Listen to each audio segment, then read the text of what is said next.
भाइयों नमस्कार। भाइयों इस वर्ष गेहूं कटाई के बाद ज़्यादातर गन्ना बुआई किसान भाई ज़्यादातर सब सूखे में बुआई कर रहे हैं। और कुछ किसान भाइयों का तो गेहूं कटाई के बाद का गन्ना जमने भी लगा है। ये देखिए, ये जो आप खेत देख रहे हैं ये भाइयों गेहूं कटाई के बाद बुआई की गई थी और सूखे में वो भी। और ये देख लो आप, जमने लगा है, ये देखिए।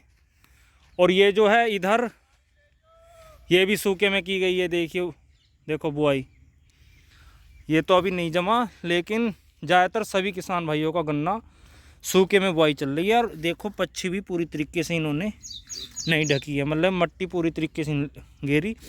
भाइयों जो किसान भाई फरवरी मार्च में सूखे में बुआई करते हैं, अगर वो मिट्टी कम भी गिरे तो भाइयों कोई दिक्कत नहीं आती। लेकिन इस टाइम भाइयों गर्मी बहुत ज़्यादा है, अगर आप मट्टी नहीं गिरोगे पूरी तरीके से तो भाइयों दिक्कत आ जाती है। पच्छी बिल्कुल सूख जाती हैं, जैसे ये है बिल्कुल नंगी है। तो भाइयों इस चीज़ का ध्यान रखें, अगर सूखे में बुआई कर रहे हैं इस टाइम गर्मी के मौसम में, ज़्यादा गर्मी है, तो भाइयों मट्टी से पूरी तरीके से मतलब कि वही 1 इंच या आधा इंच मट्टी ज़रूर आनी चाहिए पच्छी पर। ये देखिए।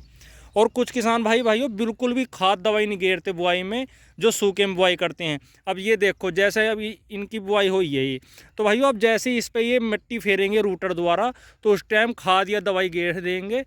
और उसके भी भाइयों किसान भाई जो भी जिन्होंने इस तरीके की बुआई की है उसका ही अच्छा रिजल्ट बता रहे हैं। और इस वर्ष तो भाइयों नई नई तरीके की दवाइयाँ किसान भाई लगा रहे हैं, सबके अपने अपने अलग फार्मूले चल रहे हैं और अलग अलग दवाइयाँ सभी की। और कुछ किसान भाई चौड़ी बो रहे हैं ट्रंच से, कोई कुछ भाई यो सिंपल से ही बुआई कर रहे हैं।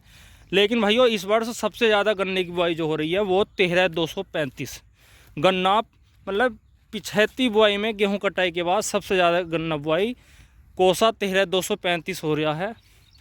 ये देखिए, ये भी भाइयों कोसा 13-235 है।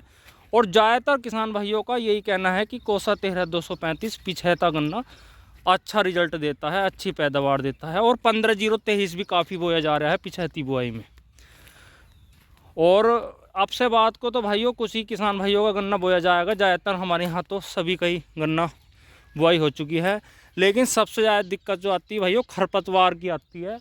और लेकिन अब जो है ऐसी ऐसे टेक्निकल आने लगे दवाइयाँ भाइयों, मोथे को तो बिल्कुल जड़ से ख़त्म कर देती हैं कुछ दवाइयाँ। और बार बार नलाई खुदाई की भी ज़रूरत नहीं पड़ती, जैसे इन किसान भाई ने करा है भाइयों। देख लो बिल्कुल बढ़िया तरीके से इनके खेत में बिल्कुल सपा पड़ा है। इन्होंने भाइयों पिछले, अब इस वर्ष तो नहीं करा, पिछले साल मोथे की घास का दवाई का स्प्रे किया था और बहुत बढ़िया रिजल्ट आए।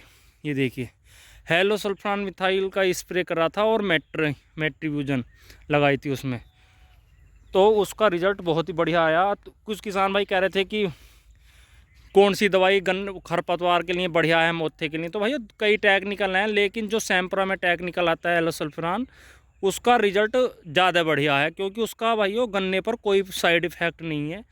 और अगर आपको ऐसा लग रहा है कि साइड इफ़ेक्ट है या नहीं है, तो भाइयों 2 खूड़ सारे खेत पर करके कहीं को एक जगह छोड़ दो, 1 खूड़ या 2 खूड़ जैसे ये साइड में, तो भाइयों आपको एकदम पता चल जाएगा 10 दिन बाद कि गन्ने पर प्रभाव पड़ रहा है या नहीं किसी दवाई का, खरपतवार नाशी का।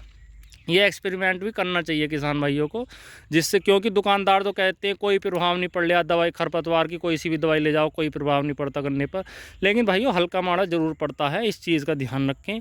लेकिन जो हेलोसल्फान मिथाइल है टेक्निकल है, जो 36 ग्राम प्रति एकड़ की दर से गिरता है, तो भाई उसका कुछ कम प्रभाव पड़ता है गन्ने पर। और मोथे को तो भाई जड़ से ले देता है। जो किसान भाई इसे लगाते हैं उन्हें वो कमेंट में ज़रूर बताएं, क्योंकि भाइयों एक्सपीरियंस काफ़ी लंबा हो चुका है किसान भाइयों को सैम्प्रा में जो टेक्निकल आता है इसका, और कई सालों से इसे यूज़ करते हैं हेलोसल्फान को। तो भाइयों कमेंट में ज़रूर बताएं जो जो किसान भाई इस टेक्निकल को यूज़ करते हैं कैसे रिजल्ट आ रहे हैं, और मोथा जड़ से ख़त्म होता है या नहीं, ज़रूर बताएँ। ठीक है भाइयों, धन्यवाद, नमस्कार।